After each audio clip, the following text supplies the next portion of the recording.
Good morning, Year 4. I hope you're okay. Welcome to today's reading session. Now, today you are going to be learning and focusing on how to retrieve information from a text. Now, to be successful in this lesson, you will be able to do 4 things. You will be able to identify the key words in a question. You will be able to think carefully about what a question is asking you and think of possible answers before you check the text. You will then be able to use scanning and skimming to read the text and retrieve the correct answer.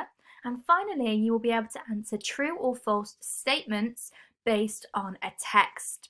I have some retrieval for you based on what you read yesterday. We need to make sure we keep trying to remember and remind ourselves what is happening in the story so far. So, 4 questions for you.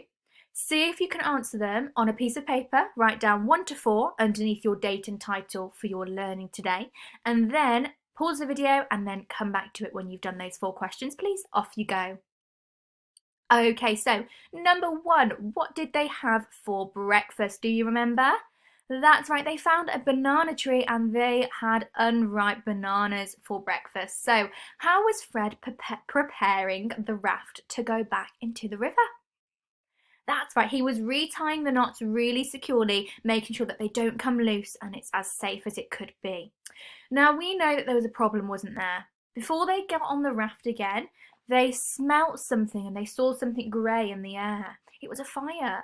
It was smoke. Who spotted the fire first? Was it Lila? No, it was Max, wasn't it? Max spotted the smoke first. Sorry, not Max. It was Fred. Fred spotted the fire first. And where was Max when all of this happened? Where was he?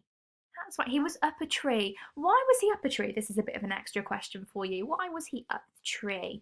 That's right, he was feeling a little bit terrified, well, extremely terrified. He didn't want to come down, he was really scared and he felt safer up there, but he couldn't stay there for long. Now, the last we know of what's happened so far is that Con and Fred were asking Lila and Max to jump and they would be able to get them to safety on the raft and they'd be able to sail back down the river. But we don't know if they made it there okay and if they were safe, do we? So we're going to find that out today. But the first word today comes from the quote, "Then 2 bodies plummeted down into the river." So it's this word plummeted. It's a verb, a past tense verb. How do we know? It's got the ed suffix, fantastic. So it has 3 syllables to it. Plummeted. Okay, so it means to fall or drop down at great speed. And we could say a climber was injured as he plummeted 300 feet down a mountain. So some synonyms for this word would be to drop, to dive, to fall. This lady here looks like she's doing a skydive where she jumps out of a plane and she falls, she plummets down to the ground. Okay, and that's what she is doing. She has plummeted to the ground. Now, she looks very happy about that, but maybe the 2 bodies, whoever they are, that are plummeting down the river, they are dropping down the river, they are diving, or they are falling down the river. Maybe that's not so safe. Some antonyms for this word plummeted would be to rise or to soar. If you are soaring up somewhere, you are rising up, you are going up in a steady motion. Whereas if you have plummeted, you are going down, you are dropping down at a great speed. Our second word today comes from the quote, "The current was too fast to make any type of cupping seem plausible." So it's this word plausible. It's an adjective, it's a describing word.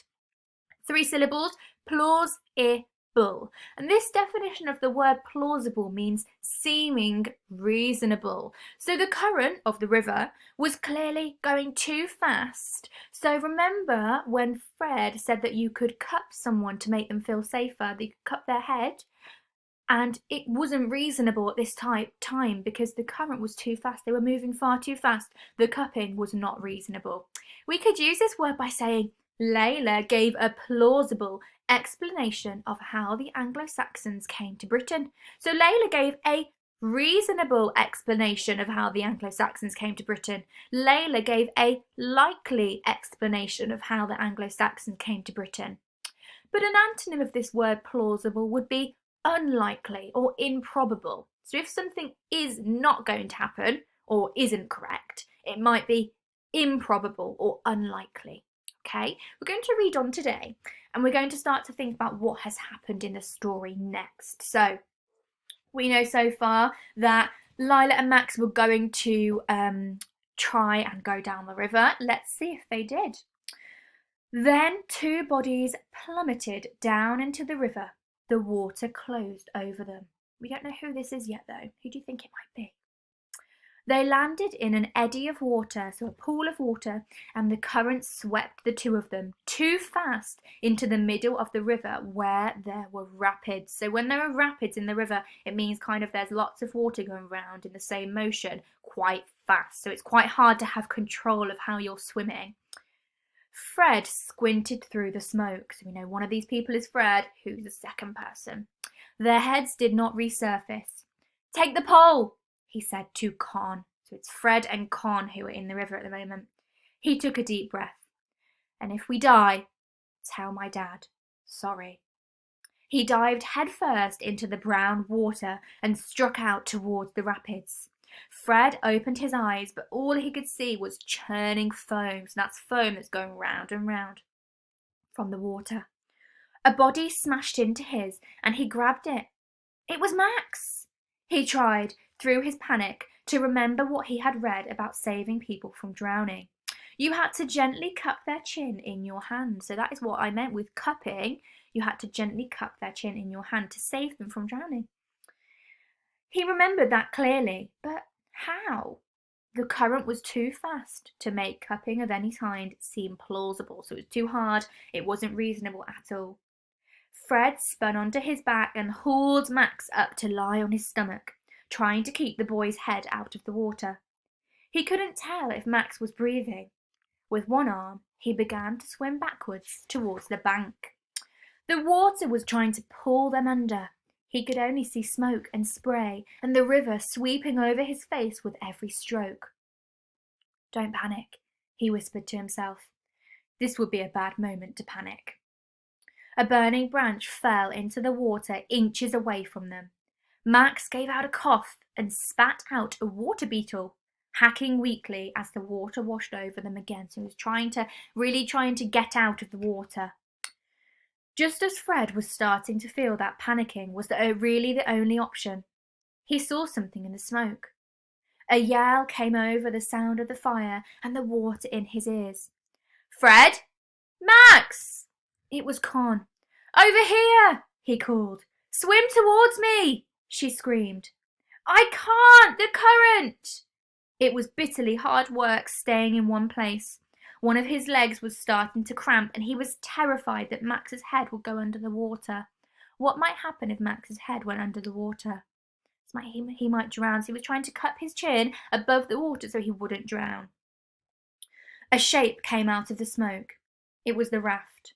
Con was covered in grey ash. She was paddling hard with both hands, roaring their names as she came. So Con had been to the rescue. She had got the raft for them again. Hooray, Con! She reached Fred just as he hit a swirl in the current. There was a painful cracking as his ear smacked against the wood and a scream from Con. A great scrambling and burning in his muscles. But then Fred was kneeling on the raft, coughing up water. And Max was there, spitting and vomiting up water and leaves and banana. So he was spitting up three things there: water, leaves, and a banana. Why was he spitting out a banana? That's right, because he had it for breakfast. Well done. "Where's Lila?" asked Con. Her voice was wild and high. "Where's Lila?" "I couldn't see her." Fred choked out a mouthful of water and crawled to the edge of the raft. He tried to draw in a deep enough breath to dive in again, but each gasp of air made him gag. There was a great lurch, and they tipped sideways. Two hands appeared, then Lila's face, her chin on the edge of the raft. "Lila!" Fred let out a noise that he hadn't known he was capable of, something between a roar and a whoop, and grabbed her wrists, then her shoulders, heaving her to the centre of the raft so that they were all safe. She lay panting. She had a cut across the bridge of her nose, and blood ran down over her mouth and chin. But she was alive. Max, she gasped. He's here. He's fine. Con was shouting, though her face was very close to Lila's. Just breathe. He's fine, I swear. She pushed with the pole, thrusting the raft to the side of the river, where the current flowed steadily, propelling them away from the flames, so moving them away from the flames. At last, when the air was clear and the fire a crackling in the distance, she guided the raft into the shallows, where it stilled, swaying in the water. They were finally safe. After all of that trauma, they were finally safe. A crowd of blue butterflies alighted on the bank next to them, which means they were just staying on the bank. Max was wearing pondweed on his head like a tiara. Lila cradled him in her arms. He cradled Bacca. Bacca cradled Max's thumb. It was a long time before anybody spoke. What happens now? Said Lila. Do we go back? I don't know. Everything was burnt, said Con. She was still shivering with shock, and although the sun was warm, the hairs along her arms were standing on end. I saw it. The den? And the bees? Everything. The whole clearing. Con wiped the ash from her face. She looked like a panda bear. It was our fire. We should have left somebody to watch it. The embers were too hot. Now, embers are something that you use to make the fire, and they were too hot. Fred spoke quietly. So we follow the map. Wait, wasn't the map in your pocket? Asked Lila. I swamped Fred's gut. Oh, he said. Oh no.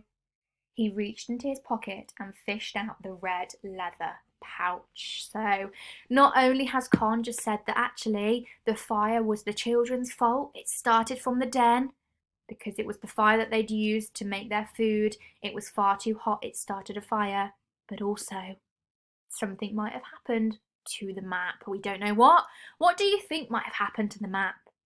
Or some of you thinking that the map might have been destroyed. Some of you thinking that the map might be fine. Who knows? They've just been in the river. Who knows? And we will find that out tomorrow. It's getting really exciting now. I hope you're loving it as much as I am. Now, I am going to make a part 2 to explain the type of question that you will be answering today. It's really important that you head over to part 2 now and that you watch part 2's video because you'll know how best to answer our true or false statements today. So I will see you in part 2.